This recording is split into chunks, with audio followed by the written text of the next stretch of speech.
संदर्भात मी कालच सगळ्या जिल्हाधिकाऱ्यांना आणि विभागीय आयुक्तांना सूचना केलेल्या आहेत.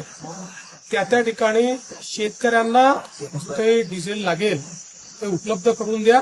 पण शेतकऱ्यांच्या नावाखाली जर कोणी साठेबाजी करत असेल तर त्याच्यावरही लक्ष ठेवा. कारण काही भागांमध्ये अचानक 20 ते 30% डिझेलचं मागणी, पेट्रोलची मागणी वाढल्याचं दिसतंय.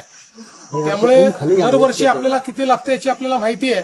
त्यात अचानकपणे जर 20-30% वाढत असेल तर त्यात काहीतरी गडबड देखील असण्याची शक्यता आहे. म्हणून शेतकऱ्यांना त्रास होऊ नये अशा दृष्टीनं त्या ठिकाणी काही ना काही उपाययोजना करण्यास सांगितलेल्या आहेत. काही ठिकाणी जिल्हाधिकाऱ्यांनी आरसी बुक बघून त्यांना डिझेल देणं सुरू केलेलं आहे. मला असं वाटतं की आपण ते करण्याचा प्रयत्न करू.